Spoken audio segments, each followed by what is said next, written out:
નમસ્કાર વિદ્યાર્થી મિત્રો, ઓનલાઈન કોચિંગમાં ફરી એકવાર તમારું સ્વાગત છે। હવે ઇકોનોમિક્સના પહેલાના લેક્ચરમાં આપણે જોયું હતું કે સીડીનો ઉપયોગ કેવી રીતે થાય છે, તેનો ઉપયોગ કોણ કરે છે અથવા તો કયા સંદર્ભમાં તેનો ઉપયોગ કરવામાં આવે છે। પરંતુ હવે આ લેક્ચરમાં આપણે જોશું કે તે સીડી વાપરવા માટેની ઘણી બધી મુશ્કેલી થાય છે, તેમાંથી ઘણી મુશ્કેલીઓ કેટલી છે અને કઈ કઈ છે તેનો અભ્યાસ કરશું। હવે આ મુશ્કેલી જોતા પહેલા હું તમને પહેલા સીડીનું નાનું એવું રિવિઝન ફરીવાર કરાવી દઉં કે હવે જે સીડી હતી કોમ્પેક્ટ ડિસ્ક તે કોઈપણ પ્રકારની આંકડાકીય માહિતી પૂરી પાડે છે અને તેનો ઉપયોગ કોણ કરે છે? પ્રયોગશાળાઓ હોય અથવા તો રાજ્યની કોઈ પણ સંસ્થાઓ હોય તેનો ઉપયોગ કરે છે અને જે પણ પ્રકારની આંકડાકીય માહિતી હોય અથવા તો કોઈ પણ પ્રકારની માહિતી હોય એનો સીડીમાં સંગ્રહ કરે છે અને પછી તેનો ઉપયોગ કોઈ પણ શિક્ષણ સંસ્થાઓ હોય અથવા તો રાજ્યની કોઈ પણ બીજી સંસ્થા હોય તેનો ઉપયોગ કરે છે।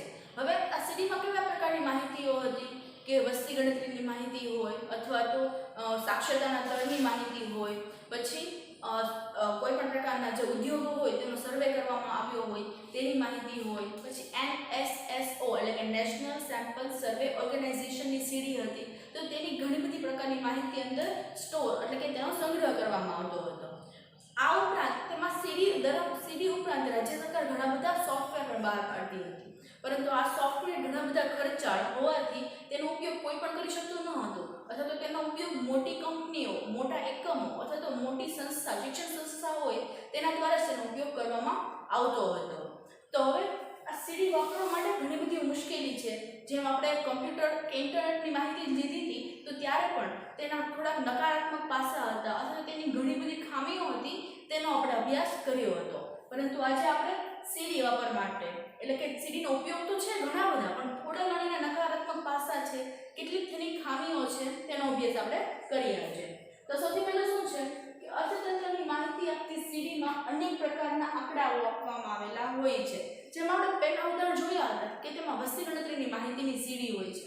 તો વસ્તી ગણતરીની સીડી હોય તો આપણા દેશના સંપૂર્ણ રાજ્યો એટલે કે દરેક રાજ્યો હોય, તેના દરેક જિલ્લા હોય, તેને દરેક તાલુકા, તેમાં આવતા દરેક ગામડા, આ બધા જ વસ્તી એટલે કે આ બધાની જ વસ્તીની માહિતી આપેલી હોય।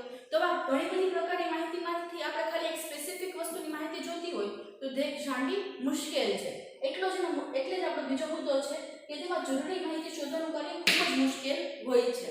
એટલે કે આપણા દેશની વસ્તી ગણતરીની સંપૂર્ણ માહિતી એક સીડીમાં હોય તો આપણે ભાવનગરમાં કેટલી વસ્તી છે તો કેટલા લોકોની વસ્તી ગણતરી કરવામાં આવી છે અથવા તો વસ્તી વૃદ્ધિનો દર ભાવનગરમાં કેટલો છે તે આપણે જાણવું હોય તો તે માહિતી શોધવી ખૂબ મુશ્કેલ બને છે, કારણ કે એક જ સીડીમાં ભારતના દરેક લોકોની એટલે કે સંપૂર્ણ વસ્તીની માહિતી હોય છે। તેમાંથી આપણે ભાવનગરની વસ્તી ખાલી સ્પેસિફિક ભાવનગરની વસ્તી જોતી હોય તો તે મુશ્કેલ છે। પછી તે ઉપરાંત ઘણા બધા સોફ્ટવેરનો ઉપયોગ કરવા માટેની માહિતી જરૂરી છે। હવે પહેલા પણ આપણે જોયું કે સીડી ઉપરાંત રાજ્ય સરકાર કે કોઈ પણ એકમો છે એ ઘણા બધા સોફ્ટવેર બહાર પાડે છે અને આ સોફ્ટવેર કિંમતમાં થોડા ઘણા ખર્ચાળ હોય છે, પણ ખર્ચાળ હોવાની સાથે સાથે તે સમજવામાં પણ મુશ્કેલ હોય છે। એટલે કે કોઈ પણ આઈટી એક્સપર્ટ હોય કે તેવા લોકો હોય તે જ તેનો ઉપયોગ કરી શકે છે। તેથી તેની માહિતી મેળવવી ખૂબ જરૂરી છે। એટલે કે કોને તેની માહિતી છે અથવા તો કોણ આપણને સારી રીતે સમજાવી શકે છે તે સોફ્ટવેર વિશે તે પણ જરૂરી છે। એટલે કે આ હતા સીડીના ડ્રોબેક્સ અથવા તો ફ્લોઝ। એટલે અર્થતંત્રની માહિતી આપતી સીડીમાં અનેક પ્રકારની માહિતી હોય છે।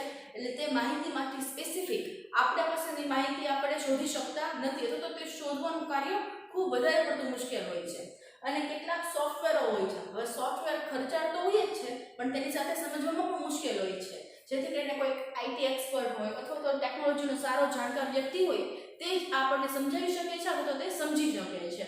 જેથી આ હતા સીડી વાપરવા માટેના ડ્રોબેક્સ। હવે આ પાઠનો અહીંયા પૂરો થાય છે, પરંતુ હવે આ સંપૂર્ણ પાઠનું રિવિઝન આપણે હવે આગળ કરશું। તો આપણે પાઠની શરૂઆત પ્રસ્તાવનાથી કરી હતી, તો રિવિઝનની શરૂઆત પણ પ્રસ્તાવનાથી કરીએ, કારણ કે મેં તમને પહેલાં પણ કીધું હતું કે રિવિઝન ઇમ્પોર્ટન્ટ છે। એટલે જો 5 માર્કમાં કંઈક પૂછાય તો તમારે નાની એવી માહિતી જો આપવી હોય તમારા સવાલ વિશે તો તેમાં રિવિઝન ઇમ્પોર્ટન્ટ છે। તો રિવિઝનમાં પ્રસ્તાવના ઇમ્પોર્ટન્ટ છે। તો પ્રસ્તાવનામાં મેં તમને કીવર્ડ્સ બોર્ડ ઉપર લખ્યા હતા, યાદ કરો। તો એ કીવર્ડ્સ પ્રમાણે આખી પ્રસ્તાવના બોલું છું, તમે યાદ કરો તે પ્રમાણે તમને સમજાતું જશે।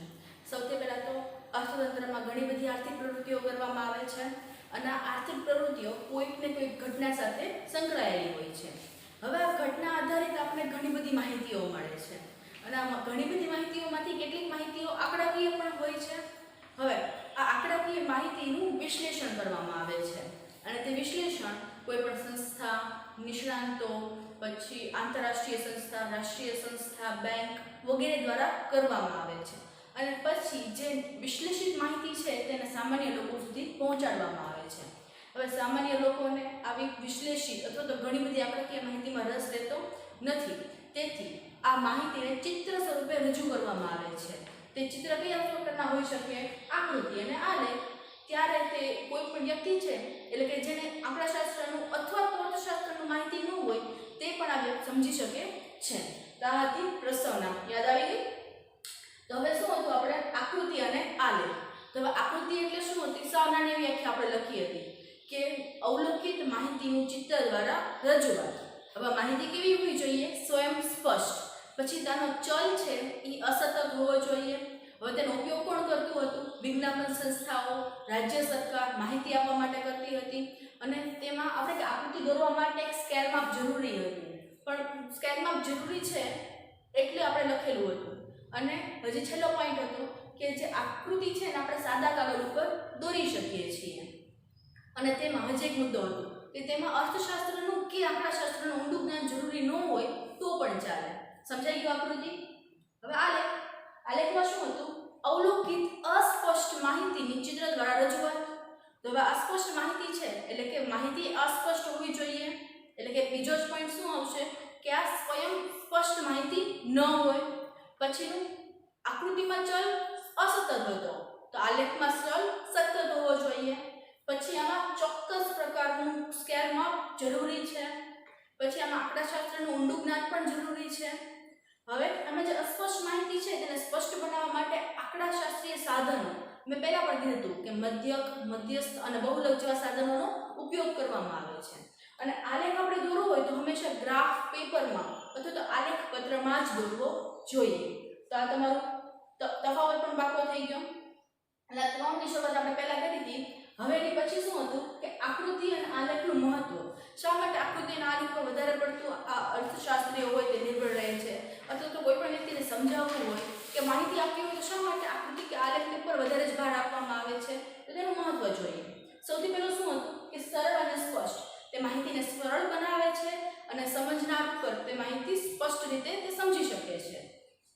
પછીનું વલણ એટલે કે આર્થિક પ્રવૃત્તિમાં જે પણ પ્રકારના વલણો હોય કે તે વસ્તુમાં વધારે થાય છે સતત, તે વસ્તુમાં સતત ઘટાડો થાય છે, તે આપણે જાણી શકીએ છીએ. જેમ કે વસ્તી વૃદ્ધિનું મેં તમને ઉદાહરણ આપ્યું હતું કે વસ્તી વૃદ્ધિનો દર છે તો તે આપણે 3 કે 4 વર્ષની માહિતીને આપણે આકૃતિ સ્વરૂપે દર્શાવીએ તો આપણે જાણી શકીએ કે 2011 સુધી 2015 સુધી વસ્તીમાં સતત વધારો થયો છે અથવા તો વસ્તી વૃદ્ધિના દરમાં સતત વધારો થયો છે.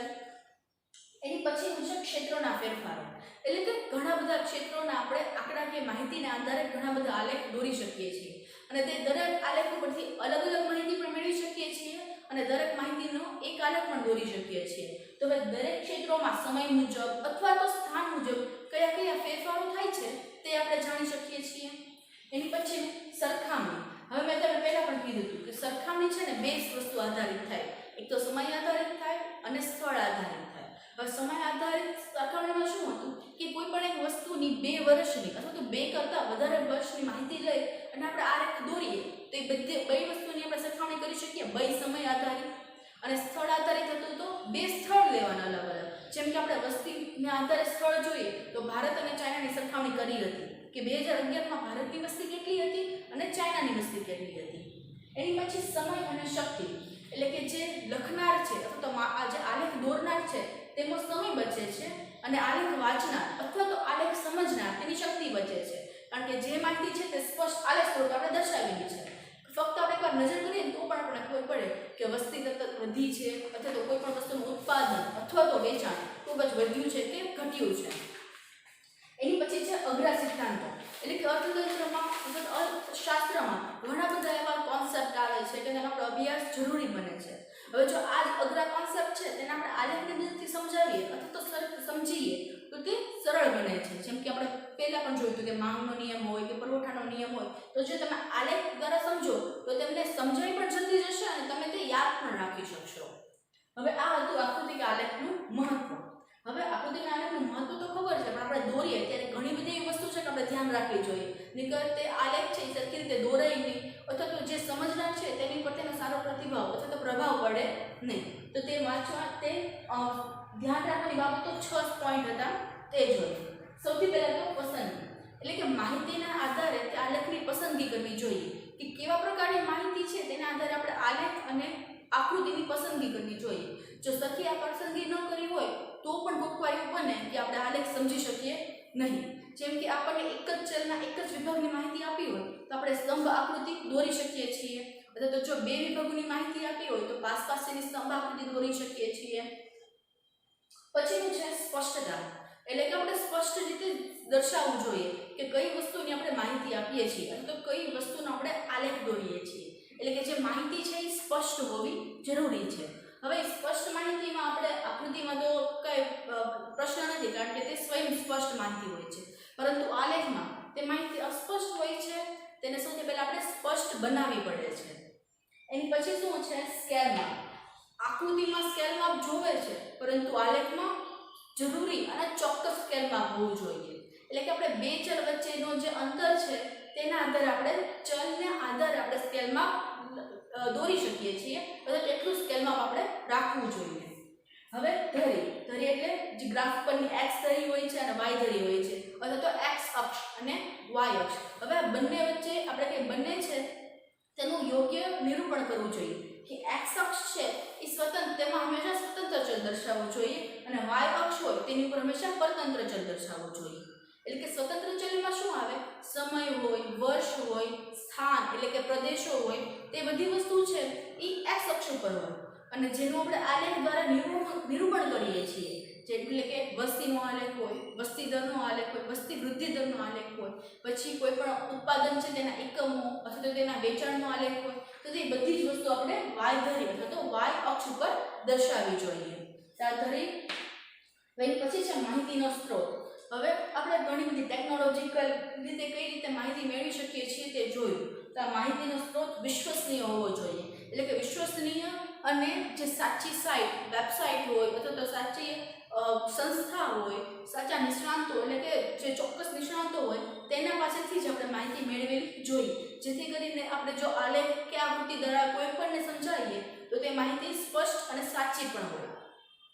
પછી છે આંકડાકીય માહિતી. હવે અર્થતંત્ર એટલે કે અર્થશાસ્ત્ર છે, એટલે આર્થિક પ્રવૃત્તિ આવે, અને આર્થિક પ્રવૃત્તિના આધારે ઘણી બધી આંકડાકીય માહિતીઓ આવે. હવે કેટલીક વાર એવું બને કે આંકડાકીય માહિતી છે એ સ્વયં સ્પષ્ટ ન હોય, તો તેને સ્પષ્ટ બનાવવા માટે આપણે આંકડાશાસ્ત્રના સાધનો અથવા તો તેની પદ્ધતિનો ઉપયોગ કરવો જોઈએ. એટલે કે અલગ અલગ પદ્ધતિના આધારે આપણે આલેખ દોરી શકીએ છીએ. એની પછી છે આકૃતિના પ્રકાર. હવે આપણને ખબર છે કે આકૃતિ અને આલેખ દોરતી વખતે ધ્યાનમાં રાખવાની બાબતો જોઈ. હવે આકૃતિ તેમાં પહેલું જ હતું કે પસંદગી. તો પસંદગી માટે આપણે કઈ આકૃતિ દોરવી જોઈએ તે આપણે જોશું. હવે આકૃતિના પ્રકારમાં પહેલું શું હતું કે સમય આધારિત રેખા આકૃતિ. હવે સમય આધારિત રેખા આકૃતિ નામ પ્રમાણે સમય ઉપર આધારિત છે.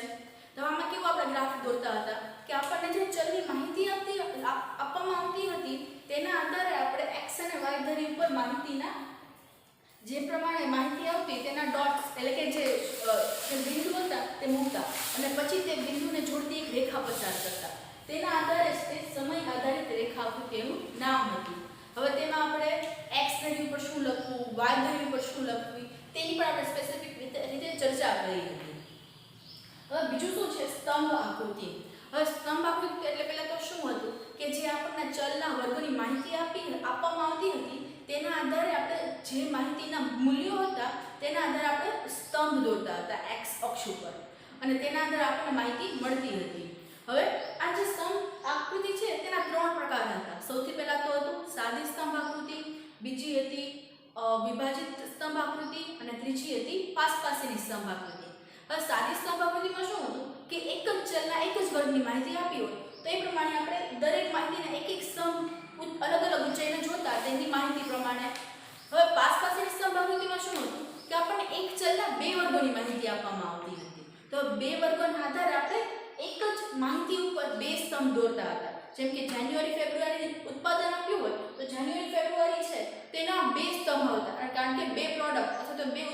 વસ્તુનું આપણને માહિતી આપવામાં આવતી હતી. તો તે હતી પાસની સ્તંભ આકૃતિ અને છેલ્લું હતું વિભાજિત સ્તંભ આકૃતિ. એટલે કે આપણને એક વર્ગના પેટા વર્ગો આપવામાં આવતા હતા. જેમ કે કોઈ પણ એક સ્ટુડન્ટ છે તેને એક મહિનાની જે પોકેટ મની છે અથવા તો પૈસા છે તે કેટલી વસ્તુમાં તેનો ખર્ચ થાય છે તો તેમાં હોય તો જાન્યુઆરીમાં 3 પેટા પ્રકાર આપતા હતા. અથવા તો એનાથી સાદું ઉદાહરણ તમને કહું કે કોઈ પણ એક વસ્તુનું ઉત્પાદન કરવામાં આવે છે અને તે વસ્તુનું ઉત્પાદન સંપૂર્ણ ભારત છે તેમાં તેનું વેચાણ કેટલું થાય છે તે એક આખો ટોપિક એટલે કે તે આખું એક મૂલ્ય હતું. તે મૂલ્યના 2 પ્રકાર પડતા હતા કે તમારે કોઈ પણ એક આખા ભારતમાં ઉત્પાદન કેટલું થતું અને ગ્રામ્ય વિસ્તારમાં કેટલું વેચાણ થાય છે અને શહેરી વિસ્તારમાં કેટલું વેચાણ થાય છે તે પ્રકારે તેના પેટા મૂલ્યો તો પેટા વર્ગો પાડવામાં આવતા હતા. તો તેમાં તમે એક જ સ્તંભ આકૃતિમાં ટોટલ ભારતમાં કેટલું વેચાણ છે એ દર્શાવી શકો અને કદાચ જો ગામડામાં અથવા તો ગ્રામ્ય વિસ્તારમાં 30 એકમનું વેચાણ થાય છે તો તમે 30 એકમના આધારે તેના શેર્સ અલગ કરી અને બંને વસ્તુનું અલગ અલગ વેચાણ તમે દર્શાવી શકતા હતા. તો આ હતી સ્તંભ આકૃતિ. પછી છે વૃત્તાંશ આકૃતિ. વૃત્તાંશ એટલે વર્તુળનો અંશ. આપણે પહેલા પણ ચર્ચા કરી હતી. તો વૃત્તાંશ આકૃતિમાં કેવું હતું કે માહિતીને છે ને સૌથી પહેલા સ્પષ્ટ ન હોય અને તે માહિતી છે આપણે વર્તુળના અલગ અલગ ભાગ કરીને તેમાં દર્શાવવામાં આવતી હતી. તો તે વર્તુળમાં અલગ અલગ ભાગ દર્શાવવા માટે આપણે તેના મૂલ્યો જાણવા જોઈએ અને તે મૂલ્યો આપણને ટકાવારી સ્વરૂપે આપતા હતા. તો એ ટકાવારી પ્રમાણના મૂલ્યો છે તેને આપણે વર્તુળમાં દર્શાવવા માટે તેના ખૂણા જાણવા જોઈએ. તો તે ખૂણા જાણવા માટેનું તમારે એક સૂત્ર આવતું કે વૃત્તાંશ બરાબર પેટા મૂલ્યો છેદમાં કુલ મૂલ્યો એને ગુણ્યા 360. કારણ કે વર્તુળનું ટોટલ મૂલ્યનો સરવાળો એટલે કે કુલ જેનો સરવાળો કેટલો થતો હતો 360 અંશ. એટલે કે તેના આધારે તમને વૃત્તાંશનું મૂલ્ય મળતું અને પછી તમે તે વૃત્તાંશમાં આકૃતિમાં દર્શાવતા હતા. તો આ હતા આકૃતિના પ્રકાર. હવે એવું જ હતું આલેખના પ્રકાર. હવે તમારા આલેખના પ્રકાર બહુ એક્ઝામમાં પૂછાતા નથી અને પરંતુ તે તમે 11મા ધોરણમાં અભ્યાસ કરી લીધા છે એટલે આમાં ખાલી માહિતી હતી. તો તેમાં આપણે સમય બગાડતા નથી, સીધું આપણે ટેકનોલોજીના ઉપયોગ તરફ જઈએ. હવે ટેકનોલોજીનો ઉપયોગ આપણે બહુ પહેલાં મોટી એવી ચર્ચા કરી હતી કે ટેકનોલોજી શા માટે આપણા જીવન ખૂબ જ ઉપયોગી છે અથવા તો શા માટે આપણે વધારે ને વધારે પડતા ટેકનોલોજી ઉપર આધારિત થતા જઈએ છીએ. પરંતુ અર્થશાસ્ત્રમાં આપણે ટેકનોલોજી 3 રીતે ઉપયોગી હતી: કમ્પ્યુટર ટેકનોલોજી, ઇન્ટરનેટ ટેકનોલોજી અને સીડી તરીકે તેનો ઉપયોગ. તો સૌથી પહેલાં કમ્પ્યુટર ટેકનોલોજીનો ઉપયોગ શું હતો કે સૌથી પહેલાં તો પ્રેઝન્ટેશન બનાવવા માટે કે કોઈ પણ પ્રકારની માહિતી હોય, કોઈ પણ પ્રકારનું એક નાનો એવો આપણે જો પાઠ્યપુસ્તકનો જે પાઠ લઈએ તો તેની અલગ અલગ સ્લાઇડ પ્રમાણે આપણે કોઈ પણ વ્યક્તિને સમજાવી શકીએ છીએ અથવા તો તેની અલગ અલગ આકૃતિ અથવા તો આલેખ દોરીને આપણે કોઈ પણ વ્યક્તિને પ્રેઝન્ટેશન દ્વારા તેની માહિતી આપી શકીએ છીએ.